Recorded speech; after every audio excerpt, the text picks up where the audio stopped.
नमस्कार विद्यार्थी मित्रांनो, Indian polity bye Vicky Shinde या यूट्यूब चॅनलमध्ये आपलं स्वागत आहे। आज आपण एका नवीन कन्सेप्टला हात घालतोय आणि ती कन्सेप्ट म्हणजे तालिका अध्यक्ष, ज्याला इंग्रजीमध्ये पॅनल ऑफ चेअरपर्सन्स असंही म्हटलं जातं।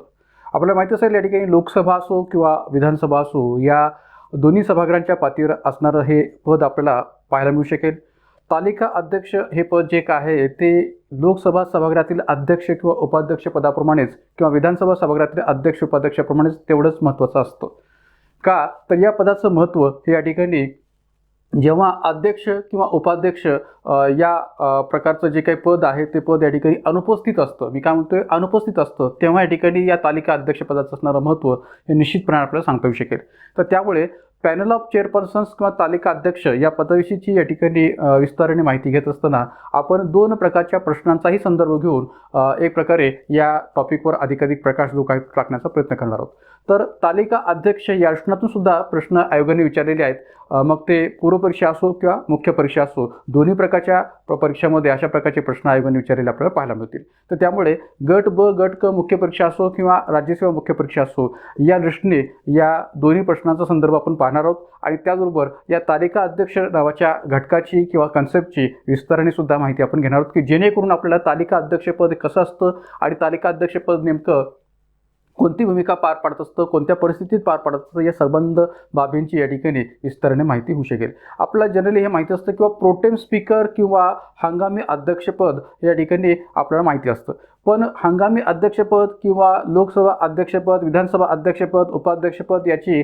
वारंवार आपण या ठिकाणी चर्चा करतो, पण क्वचितच या ठिकाणी तालिका अध्यक्षाबाबतची चर्चा ही मीडियाच्या पातळीवर पाहायला मिळते आणि म्हणून या ठिकाणी तालिका अध्यक्ष पदाविषयीची सर्व माहिती आपल्याला असतेच असं नाहीये आणि नेमकं त्याविषयी प्रश्न विचारला गेला की मग आपल्याला या ठिकाणी सोडवणं अवघड जातं।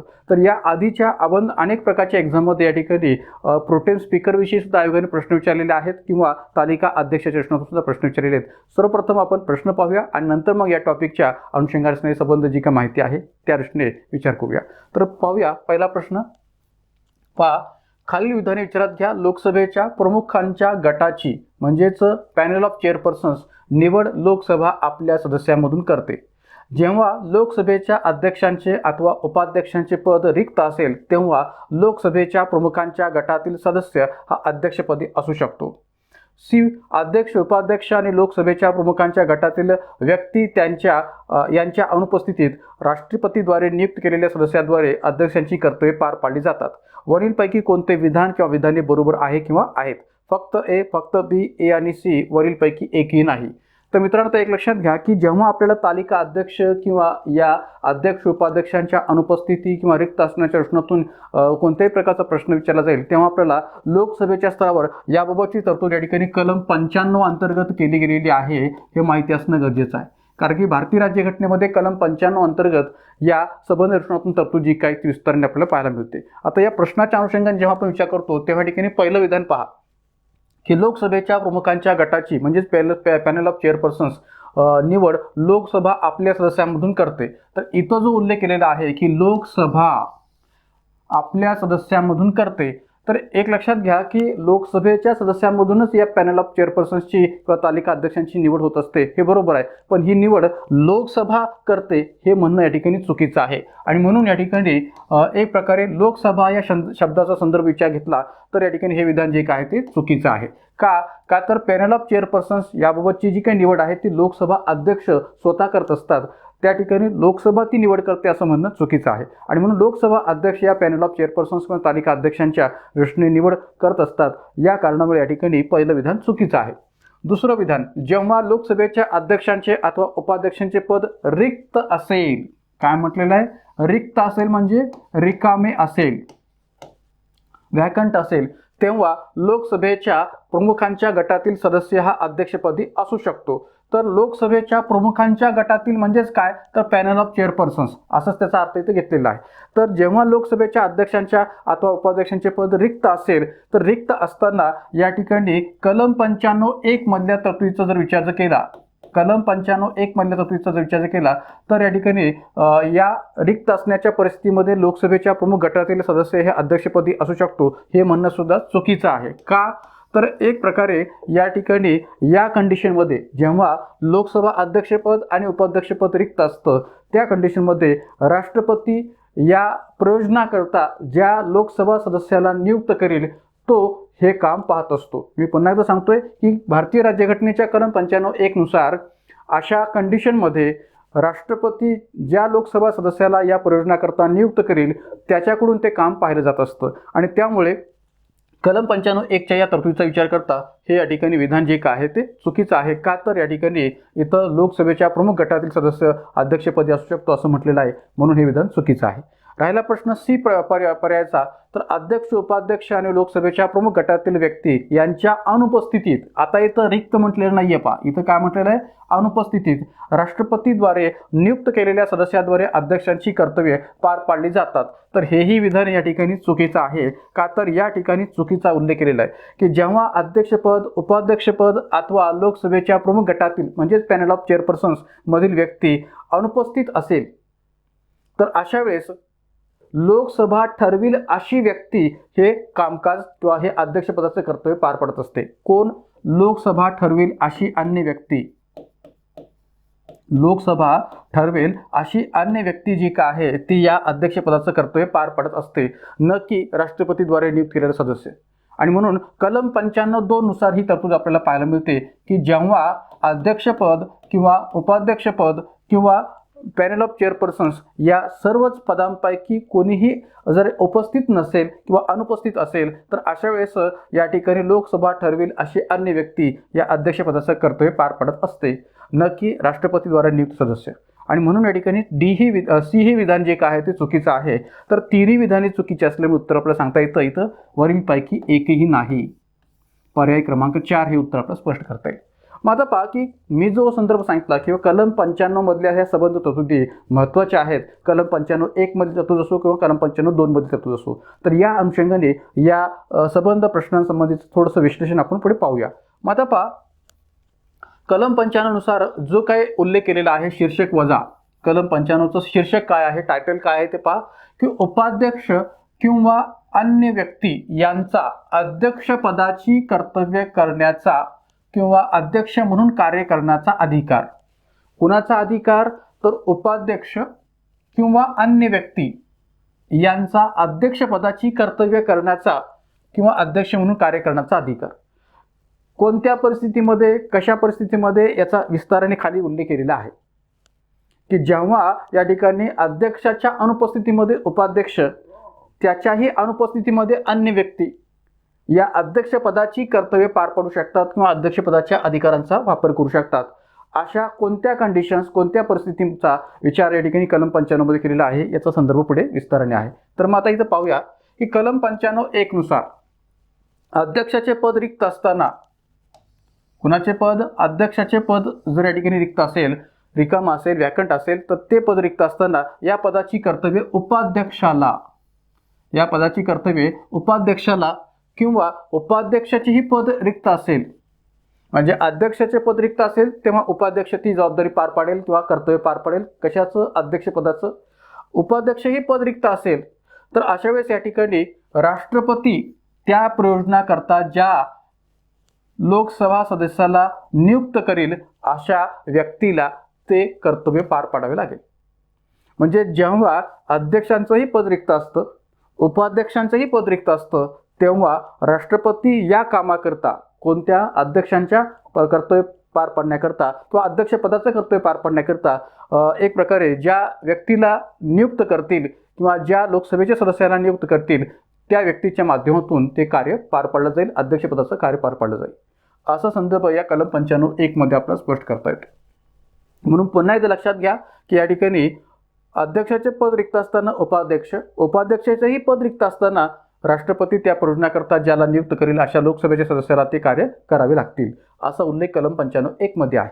आता त्याच्या पुढे जर संदर्भ आपण पाहिला तर तालिका अध्यक्षाचा पाहायला मिळतो की तालिका अध्यक्षपदाची तरतूद कलम 95(2) नुसार विचारात घेतलेली आहे. म्हणजे तालिका अध्यक्षपदाचा विचार जो काय तो कलम 95(2) मध्ये आपल्याला पाहायला मिळतो. कशा पद्धतीने? तर आता इथं पहा की कलम 95(2) नुसार लोकसभेच्या कोणत्याही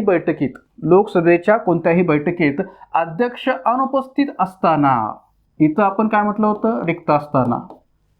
इथं काय म्हटलेलं आहे की लोकसभेच्या कोणत्याही बैठकीत अध्यक्ष अनुपस्थित असताना उपाध्यक्ष लोकसभेच्या कोणत्याही बैठकीत अध्यक्ष जर अनुपस्थित असतील तर त्यावेळेस कोण काम पाहू शकतं? उपाध्यक्ष पाहू शकतो. पण जर तोही अनुपस्थित असेल, उपाध्यक्षपदही अनुपस्थित असेल, तर उपाध्यक्षाच्या अनुपस्थित लोकसभेच्या कार्यपद्धती नियमांद्वारे, उपाध्यक्षपदही अनुपस्थित असेल तर लोकसभेच्या कार्यपद्धती नियमांद्वारे ठरविण्यात येईल अशी व्यक्ती. आता लोकसभेच्या कार्यपद्धती नियमांद्वारे ठरविण्यात येईल व्यक्ती, अशी व्यक्ती म्हणजे कोणती व्यक्ती? तर पॅनल ऑफ चेअरपर्सन्समधली व्यक्ती, म्हणजे लोकसभेच्या प्रमुख गटातील व्यक्ती ही या ठिकाणी या अध्यक्षपदाचं काम पाहिल. पण अशी पण व्यक्ती उपस्थित नसल्यास, म्हणजे लोकसभेच्या पॅनल ऑफ चेअरपर्सन्स मधली सुद्धा व्यक्ती अनुपस्थित असल्यास किंवा उपस्थित नसल्यास लोकसभा ठरवेल अशी अन्य व्यक्ती अध्यक्ष म्हणून काम करेल. कोणती व्यक्ती? लोकसभा ठरवेल अशी अन्य व्यक्ती अध्यक्ष म्हणून कार्य करेल. म्हणजे एक लक्षात घ्या की कलम 95(2) नुसार या ठिकाणी वेगवेगळ्या शक्यतांचा संदर्भ दिलेला आहे की जेव्हा लोकसभेच्या कोणत्याही बैठकीत अध्यक्ष अनुपस्थित असतील तर उपाध्यक्ष काम पाहतील, उपाध्यक्षपदही अनुपस्थित असेल तर लोकसभेच्या कार्यपद्धती नियमांद्वारे ठरवण्यात येईल अशी अन्य व्यक्ती म्हणजेच पॅनल ऑफ चेअरपर्सन्स किंवा लोकसभेच्या प्रमुख गटातील व्यक्ती ती काम पाहिल. आणि जर का पॅनल ऑफ चेअरपर्सन्स मधली व्यक्ती पण अनुपस्थित असेल तर अशा वेळेस लोकसभा ठरवेल अशी अन्य व्यक्ती अध्यक्षपद म्हणून कार्य करील. अशा संदर्भांचा जो काही विचार आहे तो आपण इथं करण्याची गरज आहे. तर कलम 95 नुसार असणाऱ्या एकंदरीत या ठिकाणी या जे काही संबंध तरतुदी आहेत कलम 95(1) किंवा कलम 95(2) पातळीवरच्या, तर त्या संबंध तरतुदी महत्त्वाच्या आहेत. याच्यावर प्रश्न विचारत असताना तालिका अध्यक्षपदाचं जे काही महत्त्व आहे किंवा आवश्यकता जे काय ते आपल्याला पाहायला मिळते. तशाच प्रकारचा प्रश्न विधानसभेच्या रचनेत जर पाहिला तर कसा आहे? असाही प्रश्न मागे आयोगाने विचारलेला आहे की विधानसभेचे अध्यक्ष उपाध्यक्ष ही दोन्ही पदे रिक्त असताना त्या पदाची कर्तव्ये कोण पार पाडतात? आता इथंही काय म्हटलेलं आहे? दोन्ही पदे रिक्त असताना. कोणतं? विधानसभेचं अध्यक्षपदही रिक्त आहे आणि उपाध्यक्षपदही रिक्त आहे. तर ही दोन्ही पदे रिक्त असताना त्या पदाची कर्तव्ये कोण पार पाडतात? तर आता इथं आपण काय पाहिलं होतं की एक प्रकारे लोकसभेचं अध्यक्षपद आणि लोकसभेचं उपाध्यक्षपद हे दोन्ही पदे रिक्त असताना राष्ट्रपती त्या प्रयोजनाकरता ज्या लोकसभेच्या सदस्याला नियुक्त करेल त्याच्याकडून ते कार्य करावे लागेल असं आपण पाहिलं होतं. तर इथंही तसंच आपल्याला म्हणता येऊ शकेल की राज्यपालाने नियुक्त केलेला विधानसभा सदस्य हे उत्तर आपल्याला सांगता येईल. का? कारण की विधानसभेने निवडलेला सदस्य हा पर्याय चुकीचा आहे, उच्च न्यायालयाचा मुख्य न्यायाधीश हे पण चुकीचं आहे, विधानसभेचा सर्वात ज्येष्ठ सदस्य हे पण चुकीचं आहे. का? तर इथंही कलम 180 नुसार याचा संदर्भ आपल्याला घटनेमध्ये पाहायला मिळतो. कलम 180 नुसार, तर या कलम 180 खाली जो काही संदर्भ आपल्याला पाहायला मिळतो तो लोकसभेप्रमाणेच आहे, फक्त फरक एवढाच आहे की तो विधानसभेला लागू पडतो. मग कलम 180(1) नुसार जी काय तरतूद केलेली आहे ती हीच केलेली आहे की जेव्हा विधानसभेचं अध्यक्षपद रिक्त असेल तेव्हा उपाध्यक्ष त्याचं काम पार पाडेल, उपाध्यक्षपदही रिक्त असेल तेव्हा या ठिकाणी त्या प्रयोजनाकरता राज्यपाल ज्या विधानसभा सदस्याला नियुक्त करेल त्याच्या माध्यमातून ते काम पाहिलं जाईल कलम 180(1) नुसार. आणि म्हणून राज्यपालाने नियुक्त केलेला विधानसभा सदस्य हे उत्तर आपल्याला सांगता येऊ शकेल या प्रश्नाचं पर्याय क्रमांक 3च्या बेसिसवर. मग आता पहा की कलम 180च्या पातळीवर सुद्धा जो शीर्षकाचा भाग आहे तो कसा आहे पहा. कलम 180चं जे शीर्षक आहे ते काय आहे? या ठिकाणी प्रश्नाचा संदर्भ जो काय आहे तो या ठिकाणी मी पर्याय क्रमांक 3 याचं उत्तर दिलेलं आहे, पण इथंही या ठिकाणी उत्तर जे काय आहे ते पर्याय क्रमांक 3च आहे. चुकून 4 लिहिण्यात आलेले, तर पर्याय क्रमांक 3च इथं उत्तर आपल्याला सांगता येईल. तर एक लक्षात घ्या की राज्यपालाने नियुक्त केलेला विधानसभा सदस्य हे जे उत्तर आपण इथं स्पष्ट करतोय ते कलम 180च्या आधारावर. तर कशा पद्धतीने पहा की कलम 180चं जे शीर्षक आहे ते कसं आहे पहा की उपाध्यक्ष किंवा अन्य व्यक्ती यांचा अध्यक्षपदाची कर्तव्य करण्याचा किंवा अध्यक्ष म्हणून कार्य करण्याचा अधिकार. जसा उल्लेख कलम 95 मध्ये आहे सेम तसाच संदर्भ कलम 180 मध्ये पण आहे की उपाध्यक्ष किंवा अन्य व्यक्ती यांचा अध्यक्षपदाची कर्तव्य करण्याचा किंवा अध्यक्ष म्हणून कार्य करण्याचा अधिकार. पाहू शकता तुम्ही या ठिकाणी कलम 95 मध्ये पण तोच संदर्भ आहे, उपाध्यक्ष आणि अन्य व्यक्ती यांचा अध्यक्षपदाची कर्तव्य करण्याचा आणि अध्यक्ष म्हणून कार्य करण्याचा असणारा अधिकार. तर एक लक्षात घ्या, मी बऱ्याच वेळा या ठिकाणी असं म्हणतो की ज्या ज्या काही कलमांमधल्या सिमिलरिटीज आहेत किंवा सारखेपणा आहे तो शोधून काढा आणि त्या आधारावर त्यांचा संदर्भ जो काय तो लक्षात ठेवा. जसं या ठिकाणी कलम 95(1)(2) मध्ये तरतुदी आहेत सेम तशाच तरतुदी विधानसभेच्या अनुषंगाने कलम 180(1)(2) मध्ये सुद्धा आहेत. त्यामध्ये कोणताही या ठिकाणी फरक करण्याची गरज नाही आहे. का? तर फक्त फरक कोणता आहे तर स्तरावरचा फरक आहे. वरती या ठिकाणी केंद्र स्तराच्या शासनातून पदांचा विचार केलेला आहे, खालती या ठिकाणी घटक राज्य स्तरावरून असणाऱ्या पदांचा विचार केलेला आहे. वरती राष्ट्रपती त्या प्रयोजनाकरता त्या प्रयोजनाकरता एखाद्या लोकसभा सदस्याला नियुक्त करेल असा उल्लेख आहे कलम 95(1) मध्ये. इथं जो उल्लेख आहे तो काय आहे की राज्यपाल या प्रयोजनाकरता विधानसभा सदस्याला नियुक्त करेल असा उल्लेख आहे. तर त्यामुळे या ठिकाणी या ज्या काही सिमिलरिटीज आहेत या कलमांमधल्या विभिन्न तरतुदींच्या त्या सभागृहांच्या अनुषंगाने, तर त्याही आपण या ठिकाणी योग्य पद्धतीने जर लक्षात ठेवल्या तर अशा प्रकारचे प्रश्न आपल्याला सहज पद्धतीने सोडवता येऊ शकतील. मग आता पहा, इथं या ठिकाणी आपल्याला काय सांगता येईल, कलम 181(1) नुसार तर जसं कलम 95(1) मध्ये आहे तसाच संदर्भ इथं सुद्धा पाहायला मिळेल. फक्त फरक काय, तर तिथे या ठिकाणी लोकसभा अध्यक्ष उपाध्यक्ष आहे, इथं विधानसभा अध्यक्ष उपाध्यक्ष आहे. तिथं या ठिकाणी राष्ट्रपती त्या प्रयोजनाकरता एखाद्या लोकसभा सदस्याला नियुक्त करेल असा उल्लेख आहे. इथं राज्यपाल त्या प्रयोजनाकरता विधानसभेच्या सदस्याला नियुक्त करावे लागतील असा उल्लेख आहे. तर इथंही पहा, कलम 181(1) नुसार अध्यक्षाचे पद रिक्त असताना त्या पदाची कर्तव्य उपाध्यक्षाला किंवा उपाध्यक्षाचेही पद रिक्त असेल तर या ठिकाणी राज्यपाल या प्रयोजनाकरता ज्याला नियुक्त करेल अशा विधानसभेच्या सदस्याला या अध्यक्षपदाची कार्य करावी लागतील 181(1) नुसार. तालिका अध्यक्ष पदाची तरतूद ही 182(2) नुसार विचारात घेतली गेलेली आहे. म्हणजे विधानसभेच्या स्तरावर असणारी पॅनल ऑफ चेअरपर्सनची जी काही तरतूद आहे किंवा तालिका अध्यक्ष पदाची तरतूद जी काय ती कलम 182(2) नुसार कशा पद्धतीने विचार घेतलेली आहे, तर या पद्धतीने की विधानसभेच्या कोणत्याही बैठकीत, जसं आपण इथं काय पाहिलं होतं की लोकसभेच्या कोणत्याही बैठकीत, तसंच इथंही आहे की विधानसभेच्या कोणत्याही बैठकीत अध्यक्ष अनुपस्थित असताना, इथं रिक्त असताना उल्लेख पाहिला होता, इथं आता पुन्हा अनुपस्थित असताना कोण काम पाहिल, तर उपाध्यक्ष काम पाहिल. जर का तोही अनुपस्थित असेल, उपाध्यक्षपदही अनुपस्थित असल्यास विधानसभेच्या कार्यपद्धती नियमांद्वारे, जसं लोकसभेच्या कार्यपद्धती नियमांद्वारे आहे तसंच विधानसभेच्या कार्यपद्धती नियमांद्वारे ठरवण्यात येईल अशी व्यक्ती, म्हणजेच विधानसभेच्या पातळीवर जे काय पॅनल ऑफ चेअरपर्सन तयार झालेला आहे त्याच्या माध्यमातून ते काम पाहिलं जाईल. आणि म्हणून विधानसभेच्या प्रमुख गटातील व्यक्तीच्या माध्यमातून या ठिकाणी हे काम पाहिलं जाईल.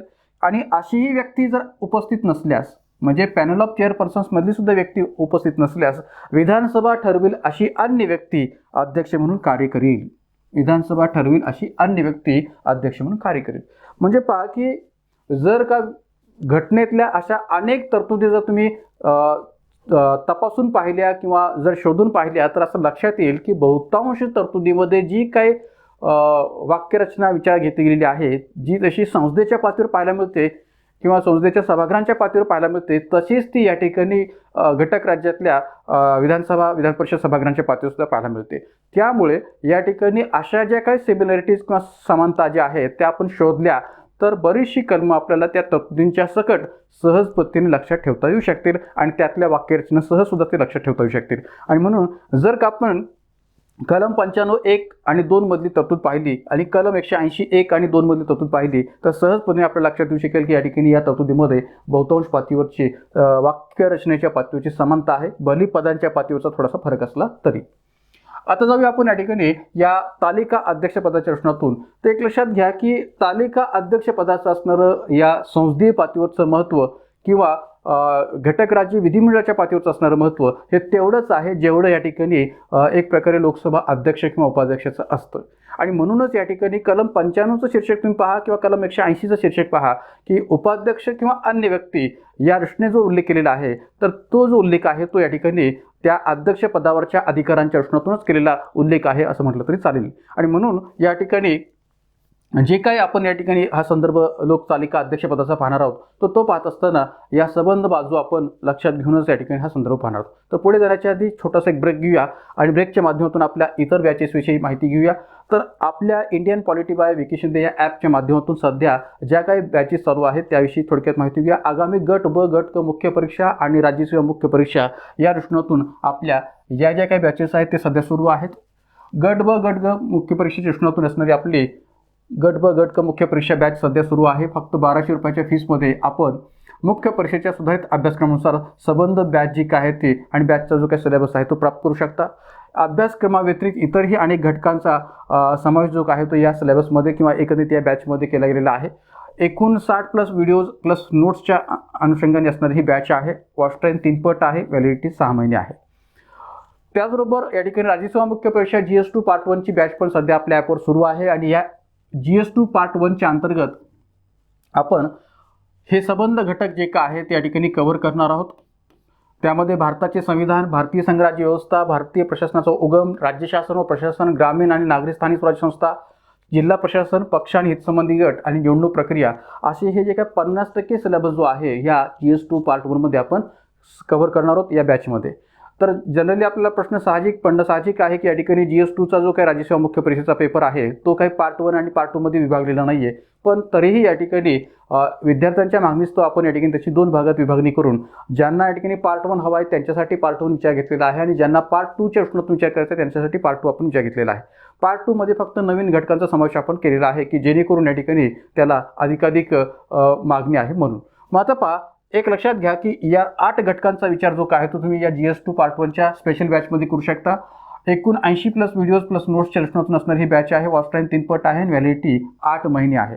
तर या दोन्ही प्रकारच्या बॅचेसविषयी, कारण की या दोन्ही बॅचेस मुख्य परीक्षेविषयीचे आहेत, तर दोन्ही प्रकारच्या या ठिकाणी बॅचेसविषयी कोणती इन्क्वायरी असेल तर या कॉन्टॅक्ट नंबरवर आपण इन्क्वायरी करू शकता. एवढंच नव्हे तर जसं काही मी म्हटल्याप्रमाणे की एक प्रकारे राज्यसेवा मुख्य परीक्षा GS2 पार्ट 2 ची जी काही बॅच आहे ती सुद्धा आपली स्पेशल बॅच या अर्थाने फक्त नवीन घटकांच्या समावेशासह सुरू होणार आहे. ही बॅच 15 जुलैच्या पर्यंत या ठिकाणी सुरू होण्याची शक्यता आहे. तर एक लक्षात घ्या, या ठिकाणी भारतीय प्रशासनाचा उगम, प्रशासकीय कायदा, काही सुसंबद्ध कायदे, कृषी प्रशासन आणि ग्रामीण अर्थव्यवस्था, घटनात्मक आणि वैधानिक संस्था, लोक प्रशासनातील संकल्पना, दृष्टिकोन आणि सिद्धांत, सार्वजनिक धोरण, असे हे संबंध 7 घटक जे काय आहेत की जे या GS2 पार्ट 2 च्या स्पेशल बॅचमध्ये आपण कव्हर करणार आहोत की जे 9 जुलै 2020च्या सिलेबसच्या सुधारणेनुसार समाविष्ट झालेले घटक आहेत.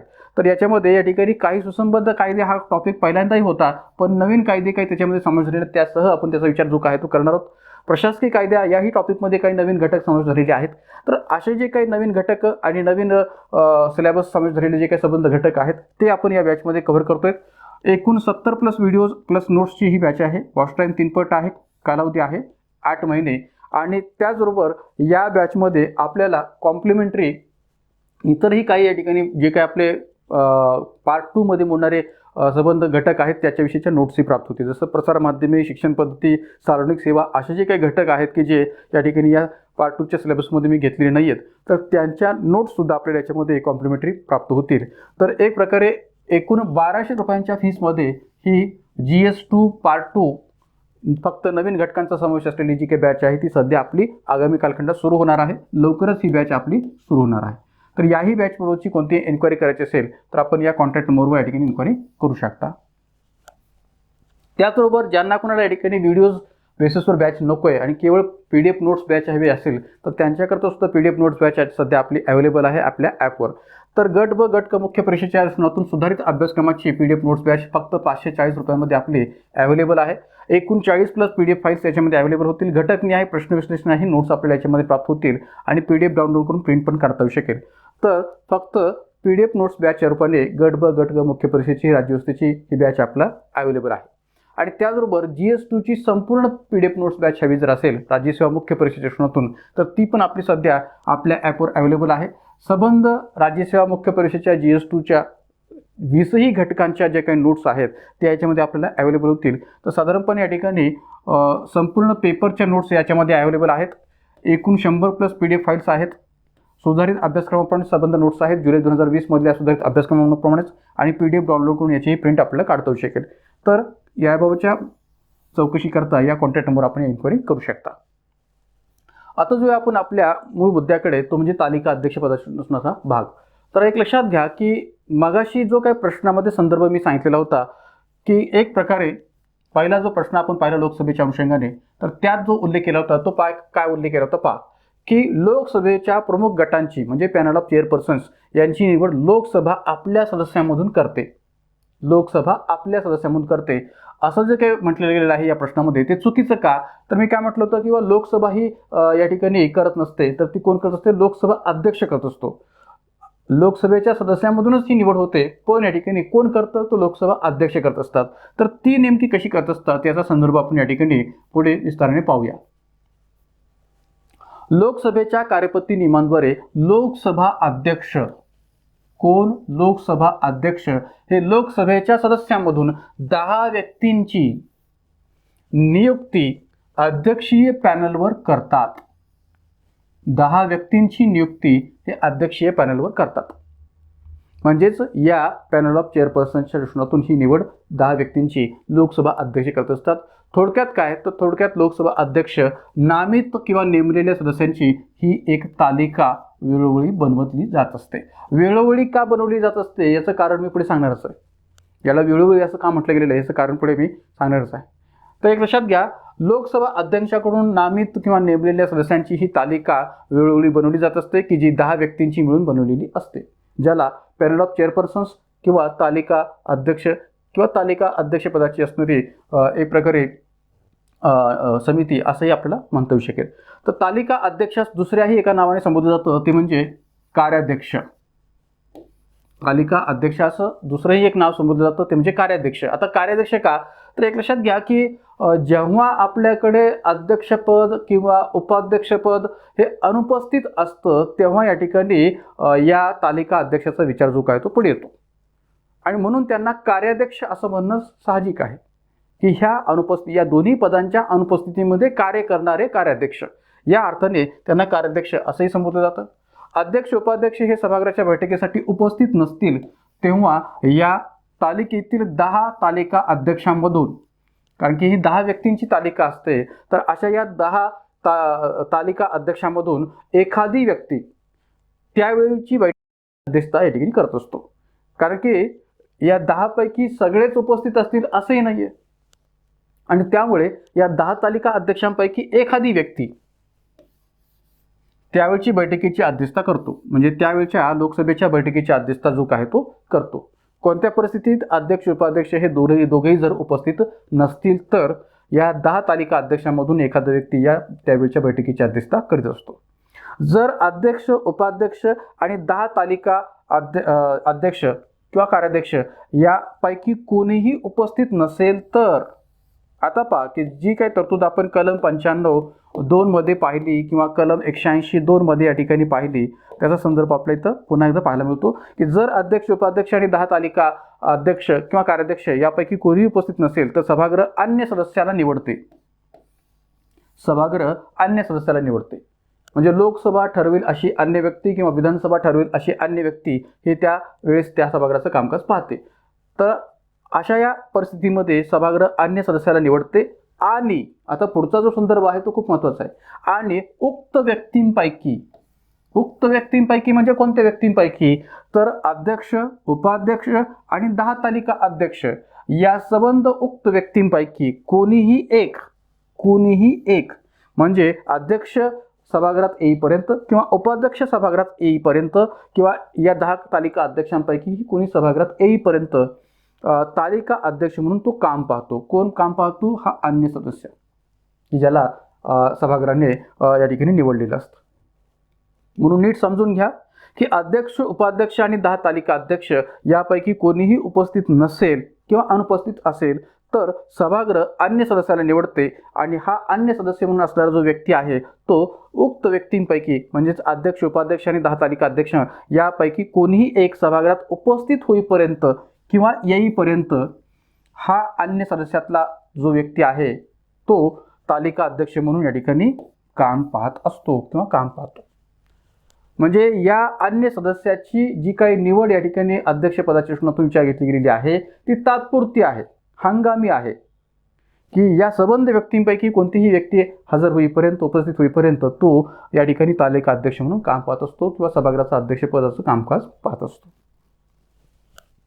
त्यानंतर उपाध्यक्षाप्रमाणेच तालिका अध्यक्षालाही तो अध्यक्षता करीत असेपर्यंत अध्यक्षांचे सर्व अधिकार असतात. आता पहा की प्रश्न असा निर्माण होतो की अध्यक्षाच्या अनुपस्थितीमध्ये उपाध्यक्ष काम पाहतो, उपाध्यक्षाच्याही अनुपस्थितीमध्ये या ठिकाणी एक प्रकारे तालिका अध्यक्षांची असणारी भूमिका महत्त्वाची आहे. पण जेव्हा तालिका अध्यक्ष या ठिकाणी काम पाहत असतो तेव्हा त्याचे अधिकार हे अध्यक्ष उपाध्यक्षांप्रमाणेच असतात का त्यापेक्षा कमी असतात? तर तसं नव्हे.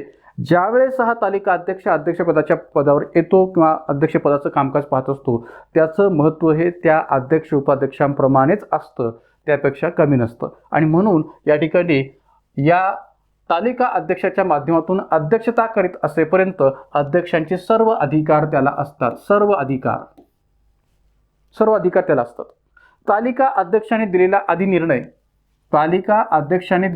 अधिनिर्णय अधिनिर्णय हा जो काही शब्द आहे तो जाणीवपूर्वक इथं विचारात घेतला गेलेला आहे या संसदीय भाषेमध्ये, की याचा निर्णय हा अंतिम समजण्याच्या दृष्टीतून अधिनिर्णय हा शब्द वापरला गेलेला आहे, की तालिका अध्यक्षाने दिलेला अधिनिर्णय अंतिम असतो. जसा अध्यक्षाचा निर्णय अंतिम असतो किंवा उपाध्यक्षाचाही निर्णय अंतिम होऊ शकतो, तसा तालिका अध्यक्षाचाही अधिनिर्णय अंतिम असतो. एवढं महत्त्व या तालिका अध्यक्षपदाचं सुद्धा आहे अध्यक्ष उपाध्यक्षाच्या अनुपस्थितीमध्ये.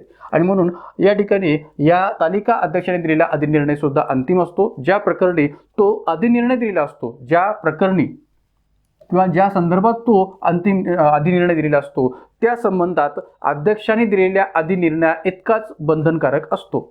म्हणजे जे कोणी सभागृहाचे मूळ अध्यक्ष आहेत त्या अध्यक्षाने दिलेल्या अधिनिर्णय इतकाच तालिका अध्यक्षांचाही अधिनिर्णय हा बंधनकारक असतो. म्हणजे असा अर्थ घ्यायचा गरज नाही की एक प्रकारे तालिका अध्यक्ष आहे आणि म्हणून त्याच्या निर्णयाला केराची टोपली दाखवायची किंवा त्याला काही महत्त्व द्यायचं नाही, असं नाही आहे.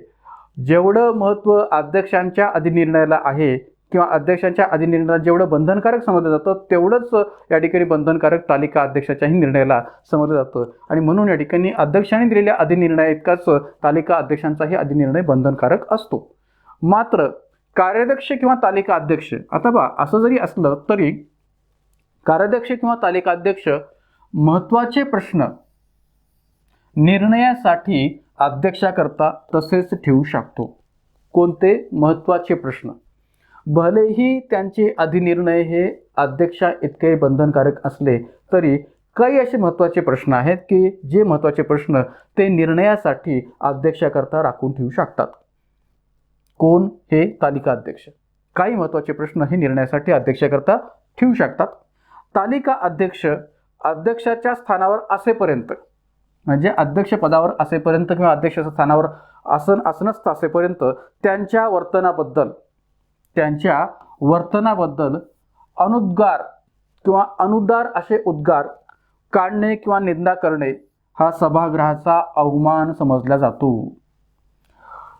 लोकसभा सभागृह असो किंवा विधानसभा सभागृह असो, या ठिकाणी अध्यक्षपदी बसलेली जी व्यक्ती आहे ती मान सन्मानाची व्यक्ती असते. निपक्ष भूमिकेतून वागणारी व्यक्ती म्हणून तिच्याकडे पाहिलं जातं, स्वतंत्रपणे वागणारी व्यक्ती म्हणून तिच्याकडे पाहिलं जातं आणि एक आदरार्थी भावनेने संबंध सदस्य त्यांचा मान सन्मान राखत असतात. आपण जर या ठिकाणी लोकसभा सभागृहाचं किंवा विधानसभा सभागृहाचं कामकाज जर पाहिलं असेल किंवा राज्यसभा विधान परिषदेचं कामकाज जर पाहिलं असेल तर आपल्याला लक्षात येईल की सदस्यांच्या माध्यमातून जेव्हा अध्यक्षांच्या हेतूने किंवा सभापतींच्या हेतूने बोलण्याचा सुरुवात केली जाते तेव्हा हे संबंध सदस्य या अध्यक्षांना अध्यक्ष महोदय, माननीय स्पीकर सर अशा प्रकारची आदरार्थी भाषा वापरून या ठिकाणी सर्व प्रकारच्या औपचारिकतेचा वापर करून आपलं म्हणणं जे काय आहे ते मांडत असतात, भाषण करत असतात किंवा आपलं मत जे काय आहे ते सभागृहासमोर मांडत असतात. तर याच्यातून स्पष्ट काय होतं की कोणताही सभागृहाचा सदस्य जो काय आहे तो या ठिकाणी अध्यक्षाचा मान सन्मान हा राखत असतो. मग आता इथं असा अर्थ घ्यायची गरज नाही की या ठिकाणी जो काही मूळ अध्यक्ष आहे किंवा जो काही मूळ उपाध्यक्ष आहे त्याचाच फक्त मान सन्मान राखला पाहिजे. जे त्यांच्या अनुपस्थितीमध्ये जो कोणी तालिका अध्यक्ष म्हणून भूमिका पार पाडेल त्याला एवढं महत्त्व द्यायची काही गरज नाही किंवा त्याला या ठिकाणी एक प्रकारे मान सन्मानाने आदरार्थी भावनेने बोलणे काही आवश्यक नाही असं इथं समजलं जाऊ शकत नाही. का? कारण की जो व्यक्ती त्या अध्यक्षपदाच्या स्थानावर बसलेला आहे, विराजमान आहे, त्या पदाला तो महत्त्व देणं गरजेचं आहे. व्यक्ती कोण बसलेली आहे हे यापेक्षा त्या पदाचं महत्त्व अधिक आहे. की अध्यक्षपदी बसलेली व्यक्ती ही कोणी असू द्या, मग ती उपाध्यक्ष असू द्या, मूळ अध्यक्ष असू द्या किंवा तालिका अध्यक्ष म्हणून असणारी कोणती व्यक्ती असू द्या, ती बसलेली व्यक्ती ही या ठिकाणी मान सन्मानाच्या दृष्टीतूनच विचार घेतली पाहिजे. त्याच्या बाबतीत कोणत्याही प्रकारचे अनुद्गार जे काय आहे ते काढणं ह्या सभागृहाचा अवमान समजला जातो, भले ते तालिका अध्यक्ष असले तरी. आणि म्हणून त्यांच्या वर्तनाबद्दल, त्यांच्या वागणुकीबद्दल कोणत्याही प्रकारची अनुद्गार काढणे किंवा त्यांची निंदा करणे या सभागृहाचा अवमान समजला जात असतो. त्यानंतर पुढे जाण्याच्या आधी पुन्हा एक आपण छोटासा ब्रेक घेऊन आपल्या इतर बॅचेस विषयीची थोडक्यात माहिती घेऊया.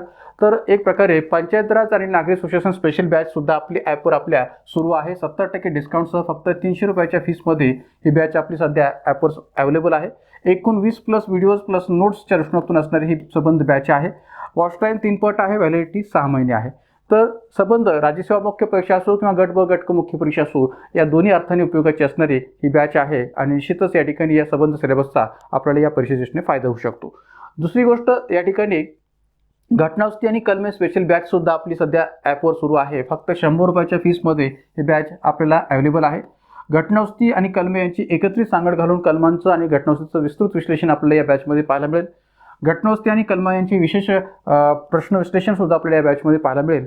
आणि 10+ व्हिडिओज प्लस नोट्स या अनुषंगातून असणारी ही बॅच आहे. कॉस्ट टाईम 3 पट आहे, व्हॅलिडिटी 3 महिने आहे. तर याही बॅचबद्दलची कोणतीही इन्क्वायरी करायची असेल तर या कॉन्टॅक्ट नंबरवर आपण इन्क्वायरी करू शकता. त्याचबरोबर या ठिकाणी राज्यव्यवस्थेच्या बेसिक फाउंडेशन बॅच आणि डिपार्टमेंटल PSI पूर्व परीक्षा बॅच या दोन्ही बॅचेस सुद्धा आपल्या सध्या सुरू आहेत.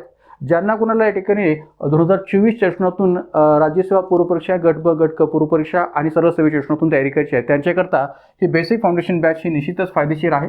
या बॅचमध्ये या सर्व प्रकारच्या परीक्षा सेशनातून आपण तयारी करू शकता. 29+ व्हिडिओची आणि प्लस नोट्सची असणारी ही बॅच आहे. कॉस्ट टाईम 3 पट आहे, व्हॅलिडिटी 6 महिने आहे. आणि त्याचबरोबर डिपार्टमेंटल PSI पूर्व परीक्षा या सेशनातून ज्यांना या ठिकाणी तयारी करायची आहे त्यांच्याकरता 700 रुपये फीसमध्ये असणारी ही सुद्धा बॅच आपली अवेलेबल आहे. आयोगाच्या अभ्यासक्रमानुसार संपूर्ण या ठिकाणी या बॅचमध्ये मांडणी केलेली आहे. एकूण 25+ व्हिडिओज प्लस नोट्स या ठिकाणी असणारी बॅच आहे. वॉच टाईम 3 पट आणि व्हॅलिडिटी 6 महिने. तर याही बाबतची एन्क्वायरी या कॉन्टॅक्ट नंबर आपण करू शकता. जाऊया पुढच्या माहितीकडे. आता पहा की तालिका अध्यक्षालाही सभागृहाच्या अध्यक्षांना मिळत असलेला सर्व सन्मान दिला पाहिजे. एक लक्षात घ्या की जसं मी मागाशी म्हटलं की तालिका अध्यक्ष पदाचं असणारं महत्त्व हे इतर अध्यक्ष उपाध्यक्षाप्रमाणेच असल्यामुळे त्याला सर्व प्रकारचा मान सन्मान, सर्व प्रकारचा आदर भाव जो काय तो संबंध सभागृहाच्या सदस्यांकडून मिळणं हे अपेक्षित आहे आणि तो दिलाच गेला पाहिजे. एवढंच नव्हे तर तालिका अध्यक्ष सभागृहातील चर्चेमध्ये, सभागृहातील संबंध चर्चेमध्ये मोकळेपणाने भाग घेऊ शकतो. कोणत्याही स्तरावर किंवा कोणत्याही पातळीवर तालिका अध्यक्षपदाचं महत्त्व हे कमी होत नाही. हे वारंवार मी वेगवेगळ्या माध्यमातून स्पष्ट करून सांगण्याचा प्रयत्न करतोय पहा की कोणत्याही पातळीवर किंवा कोणत्याही स्तरावर या ठिकाणी तालिका अध्यक्षपदाचं महत्त्व हे कमी होत नाही जेव्हा तो त्या अध्यक्षपदावर राहून आपली जबाबदारी पार पाडत असतो, अध्यक्षपदाची जबाबदारी पार पाडत असतो. आणि म्हणून सभागृहाच्या चालणाऱ्या चर्चेमध्ये तो मोकळेपणाने भाग घेऊ शकतो, मोकळेपणाने या ठिकाणी सहभागी होऊ शकतो. त्यामुळे असं नाही किंवा अध्यक्ष जो कोणी खरा अध्यक्ष आहे त्यालाच अशा प्रकारचा अधिकार आहे आणि तालिका अध्यक्ष हा तात्पुरता असतो, अनुपस्थितीमध्ये येणारा असतो आणि म्हणून त्याला तशा प्रकारचं महत्त्व किंवा सहभागी होण्याचा अधिकार नसतो, असं नाही आहे. तो मोकळेपणाने या ठिकाणी या चर्चेमध्ये सहभागी होऊ शकतो, भाग घेऊ शकतो. सर्व मुद्द्यामध्ये, मग ते वादग्रस्त मुद्देसुद्धा असतील तर त्या वादग्रस्त मुद्द्यांसह त्या सर्व मुद्द्यामध्ये तो रस घेऊ शकतो, असाही अधिकार त्याला आहे. तालिका अध्यक्ष आपल्या पक्षाच्या सभांमध्ये सहभागी होऊ शकतो, सभांमध्ये सहभागी होऊ शकतो. तर मित्रांनो, या आधी सुद्धा एका प्रश्नामध्ये मी असं स्पष्ट करून सांगितलं होतं. आपण जर या ठिकाणी मागचे संभाव्य प्रश्नविषय जर पाहिले तर याच्यामध्ये एक प्रश्न मी असाही सांगितला होता की एक प्रकारे आपल्याकडे जे काही अध्यक्ष किंवा उपाध्यक्ष असतात तर त्यामध्ये अध्यक्षपदाकरता खूप बंधनं घातली गेलेली आहेत की ते राजकीय पक्षाच्या पातळीवर स्वतःच्या पक्षाच्या बैठकींना हजर राहू शकत नाहीत. त्यांच्यावर बंधन आहे की ते हजर राहू शकत नाही, कारण की अध्यक्षपद जे काय आहे ते पूर्णपणे निपक्षपाती आणि एक प्रकारे स्वतंत्र पद्धतीने वागणारं पद आहे. उपाध्यक्ष हे या ठिकाणी एक प्रकारे या स्वतःच्या राजकीय पक्षांच्या बैठकींना हजर राहू शकतील, पण त्यामध्ये या ठिकाणी जे काही वादग्रस्त घटक आहेत किंवा पक्षीय दृष्टीतून, पक्षीय राजकारणातून असणारी जी काही चर्चा आहे त्यात सहभागी होऊ शकत नाहीत.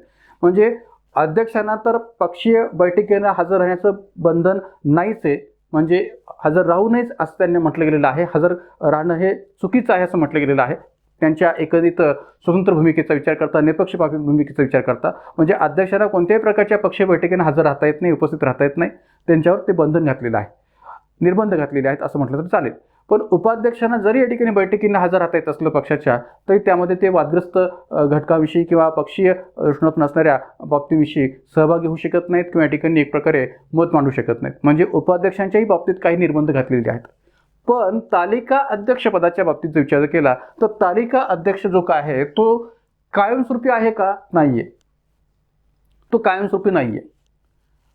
तो ज्यावेळेस अध्यक्ष किंवा उपाध्यक्ष हे दोन्ही पद्धतीत अनुपस्थित असतात तर त्याच वेळेस या ठिकाणी या तालिका अध्यक्षपदाचा विचार पुढे येतो. अध्यक्षपद आणि उपाध्यक्षपद हे दोघेही अनुपस्थित असतात, त्याच वेळेस तालिका अध्यक्षपदाचा विचार पुढे येतो आणि त्यामुळे त्यांना मुभा आहे, त्यांना स्वातंत्र्य आहे की ते आपल्या पक्षाच्या बैठकींना हजर राहू शकतात. आणि म्हणून या ठिकाणी तालिका अध्यक्ष आपल्या पक्षाच्या सभांमध्ये सहभागी होऊ शकतो व आपल्या पक्षाचा सक्रिय कार्यकर्ता तो असतो. सभागृहाचा अध्यक्ष कार्याध्यक्षांच्या तालिकेसाठी सत्ताधारी आणि विरोधी पक्ष या दोघातूनही सदस्यांना नामित किंवा नेमणूक करीत असतो.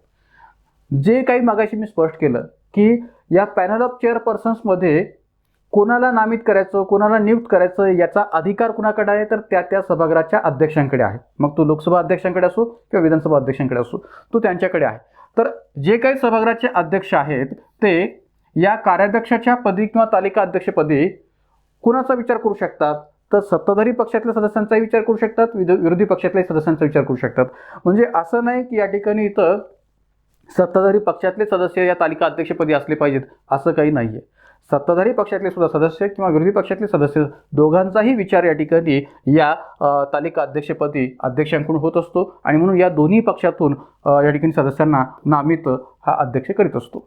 तालिकेवर घेतलेल्या सदस्यांना तालिका अध्यक्ष म्हणून कालावधी हा सर्वसाधारणपणे 1 वर्षाचा असतो. याच्यावरही आयोगाने मागं प्रश्न विचारलेला आहे, त्यामुळे हेही माहिती असू द्यात की तालिका अध्यक्ष म्हणून असणारा जो काही कालावधी आहे तो 1 वर्षाचा असतो.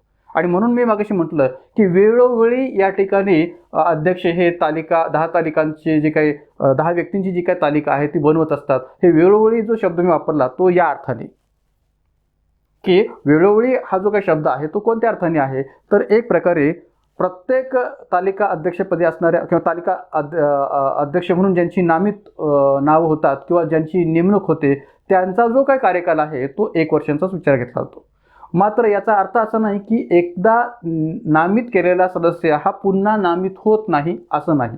तर मी पुन्हा तो सुद्धा उल्लेख केलेला आहे की एकाच सदस्याला पुन्हा पुन्हा नामित करता येते, पुन्हा पुन्हा नामित करता येते. का? कारण की एखादा जो काही सदस्य आहे तो उत्कृष्ट संसदपटू असेल तर त्याला सभागृहाच्या संबंध कामकाजाची चांगली माहिती असते आणि त्यामुळे या ठिकाणी एखाद्या सदस्याला पुन्हा पुन्हा नामित केलं तर ते काही चुकीचं नाही आहे. का? तर तो जर चांगल्या पद्धतीने या ठिकाणी त्या तालिका अध्यक्षपदाची जबाबदारी पार पाडत असेल आणि एक प्रकारे त्या दृष्टीतून त्यांचं काम जर निश्चित चांगलं दिसत असेल तर त्याचा विचार जो काय तो होऊ शकतो. आणि म्हणून 1 वर्ष कार्यकाल आहे म्हणून पुन्हा तो नामित होणार नाही असं नाही आहे. तर पुन्हा पुन्हा सुद्धा एकच व्यक्ती या ठिकाणी नामित होऊ शकते, नामित करता येते अध्यक्षांना. त्यानंतर पुढे जाण्याच्या आधी पुन्हा एक छोटासा आपण ब्रेक घेऊया. आपल्या राज्यव्यवस्थेच्या इतर ऑनलाईन बॅचेस आपल्या ॲपच्या माध्यमातून सध्या सुरू आहेत. तर या सर्व बॅचेस सध्या आपल्या ॲपच्या माध्यमातून सुरू आहेत. राज्यसेवा पूर्वपरीक्षा, गट ब गट प पूर्वपरीक्षा, वनसेवा, कृषी सेवा पूर्वपरीक्षा, तांत्रिक सेवा परीक्षा आणि वन डे रिव्हिजन बॅचेस सुद्धा आपल्या सध्या ॲपवर अवेलेबल आहेत. तर या संबंध बॅचेसविषयी सुद्धा कोणत्याही प्रकारची एन्क्वायरी जर आपल्याला करायची असेल तर या कॉन्टॅक्ट नंबरवर आपण याबाबतची एन्क्वायरी करू शकता. कारण की आगामी 2024च्या दृष्टिकोनातून ज्यांना कुणाला या संबंध पूर्वपरीक्षांच्या दृष्टीकोनातून तयारी करायची आहे त्यांच्याकरता निश्चितच या संबंध बॅचेस फायद्याचे आहेत. तर त्यामुळे याबाबतची कोणतीही एन्क्वायरी करायची असेल तर एक प्रकारे या कॉन्टॅक्ट नंबरवर आपण याबाबतची एन्क्वायरी करू शकता. जाऊया पुढे. तालिका अध्यक्षपदी येणाऱ्या सदस्यांची निवड ही सर्वस्वी सभागृहाच्या अध्यक्षांचीच असते. कोणाची असते? तर सर्वस्वी सभागृहाच्या अध्यक्षांचीच असते की कोण या तालिका अध्यक्षपदी येणार किंवा कोणाची या ठिकाणी निवड करायची, कोणत्या सदस्याला या ठिकाणी नामित करायचं, नियुक्त करायचं. आणि अशी निवड करण्यापूर्वी अध्यक्ष सभागृहातील राजकीय पक्षांचा सल्ला घेत असतात. का? कारण की भारतामध्ये संसदीय लोकशाही आहे आणि लोकशाही प्रक्रियेमध्ये संबंध विरोधी पक्षांशी सल्लामसलत करणं, संबंध या ठिकाणी राजकीय पक्षांशी सल्लामसलत करणं आणि अशा प्रकारच्या तालिका अध्यक्षपदांच्या स्तरावर कोणत्या व्यक्तीला आणि अधिकारी चांगल्या व्यक्तीला नियुक्त करण्यातून या ठिकाणी हा सल्ला जो काय तो निश्चितच महत्त्वाचा असतो. आणि म्हणून सभागृहाचे अध्यक्ष अशा या 10 तालिकांच्या 10 व्यक्तींची तालिका अध्यक्षपदी किंवा पॅनल ऑफ चेअरपर्सन मध्ये निवड करत असताना, नियुक्ती करत असताना संबंध राजकीय पक्षांशी लोकशाही मार्गाने या ठिकाणी सल्लामसलत करणं हे अपेक्षित असल्यामुळे सल्ला घेत असतात, सल्ला या ठिकाणी करत असतात, सल्लामसलत करत असतात असंही म्हणायला काही हरकत नाही. आणि म्हणून हाही भाग जो काय तो खूप महत्त्वपूर्ण आहे की एक प्रकारे ही निवड करण्यापूर्वी अध्यक्ष सभागृहातील सर्व राजकीय पक्षांशी सल्लामसलत करत असतात.